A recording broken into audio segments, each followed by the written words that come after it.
اس نے یہ جان لیا کہ یہ کوئی جوان لڑکی ہے، اگر بڑی عمر کی ہوتی تو اتنی تیز اور اتنا زیادہ نہ بھاگ سکتی۔ تعاقب میں فخر 2 میل فاصلہ طے کر گیا۔ موبی نے جھاڑیوں اور اونچی نیچی زمین سے بہت فائدہ اٹھایا۔ اس کے مرد ساتھیوں کا ڈیرا قریب آ گیا تھا۔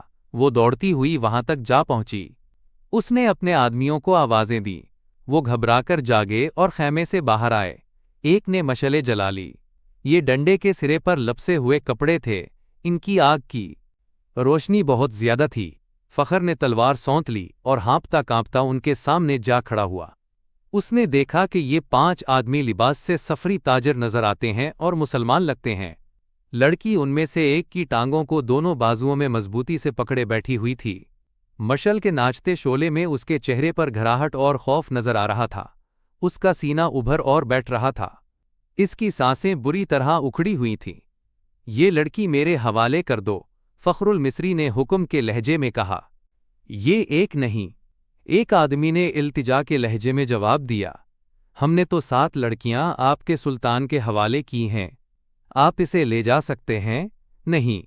موبی نے اس کی ٹانگوں کو اور مضبوطی سے پکڑتے ہوئے، روتے ہوئے اور خوف زدہ لہجے میں کہا، میں اس کے ساتھ نہیں جاؤں گی۔ یہ لوگ عیسائیوں سے زیادہ وحشی ہیں۔ ان کا سلطان انسان نہیں، سانڈ ہے، درندہ ہے۔ اس نے میری ہڈیاں بھی توڑ دی ہیں۔ میں اس سے بھاگ کر آئی ہوں۔ کون سلطان؟ فخر نے حیران سا ہو کر پوچھا۔ وہی جسے تم صلاح الدین ایوبی کہتے ہو، موبی نے جواب دیا۔ وہ اب مصر کی عربی بول رہی تھی۔ یہ لڑکی جھوٹ بول رہی ہے، فخر نے کہا اور پوچھا، یہ ہے کون؟ اندر آ جاؤ دوست، باہر سردی ہے۔ ایک آدمی نے فخر سے کہا، تلوار نیام میں ڈال لو، ہم تاجر ہیں، ہم سے آپ کو کیا خطرہ؟ آؤ، اس لڑکی کی بپتا سن لو۔ اس نے آہ بھر کہا، میں آپ کے سلطان کو مرد مومن سمجھتا تھا، مگر ایک خوبصورت لڑکی دیکھ کر وہ ایمان سے ہاتھ دھو بیٹھا۔ وہ باقی لڑکیوں کا بھی یہی حشر کر رہا ہوگا۔ ان کا یہ حشر دوسرے سالاروں نے کیا ہے، موبی نے کہا۔ شام کو ان بیچاریوں کو اپنے خیمے میں لے گئے تھے اور انہیں بے سدھ کر کے خیمے میں ڈال دیا۔ وہ خیمے میں بے ہوش پڑی ہیں۔ فخر المصری تلوار نیام میں ڈال کر ان کے ساتھ خیمے میں چلا گیا۔ اندر جا کر بیٹھے تو ایک آدمی نے آگ جلا کر قہوے کے لیے پانی رکھا اور اس میں جانے کیا کچھ ڈالتا رہا۔ دوسرے آدمی نے فخر سے پوچھا کہ اس کا رتبہ کیا ہے۔ اس نے بتایا کہ وہ کماندار اور عہدے دار ہے۔ انہوں نے اس کے ساتھ بہت سی باتیں کیں جن سے انہوں نے اندازہ کر لیا کہ یہ شخص عام قسم کا سپاہی نہیں اور ذمہ دار فرد ہے، ذہین اور دلیر بھی ہے۔ ان لوگوں میں سے ایک نے، جو کرسٹوفر تھا، فخر کو 7 لڑکیوں کی بالکل وہی کہانی سنائی جو انہوں نے صلاح الدین ایوبی کو سنائی تھی۔ انہوں نے فخر کو یہ بھی بتایا کہ سلطان ایوبی نے ان کے متعلق کیا کہا تھا۔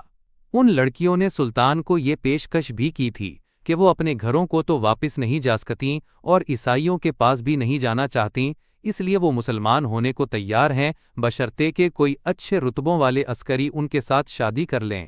ہم نے سنا تھا کہ سلطان صلاح الدین ایوبی کردار کے لحاظ سے پتھر ہیں۔ ہم ہر روز سفر پر رہنے والے تاجر ہیں، انہیں کہاں ساتھ ساتھ لیے پھرتے۔ انہیں سلطان کے حوالے کر دیا، مگر سلطان نے اس لڑکی کے ساتھ جو سلوک کیا وہ اس کی زبانی سن لو۔ فخر المصری نے لڑکی کی طرف دیکھا تو لڑکی نے کہا، ہم بہت خوش تھیں کہ خدا نے ہمیں ایک فرشتے کی پناہ دی ہے۔ سورج غروب ہونے کے بعد سلطان کا ایک محافظ آیا اور مجھے کہا کہ سلطان بلا رہا ہے۔ میں باقی 6 لڑکیوں کی نسبت ذرا زیادہ خوبصورت ہوں۔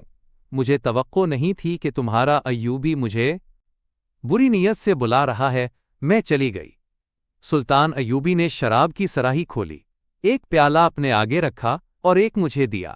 میں عیسائی ہوں، شراب 100 بار پی ہے۔ بحری جہاز میں عیسائی کمانداروں نے میرے جسم کو کھلونا بنائے رکھا ہے۔ صلاح الدین ایوبی بھی میرے جسم کے ساتھ کھیلنا چاہتا تھا۔ شراب اور مرد میرے لیے کوئی نئی چیزیں نہیں تھیں، لیکن ایوبی کو میں فرشتہ سمجھتی تھی۔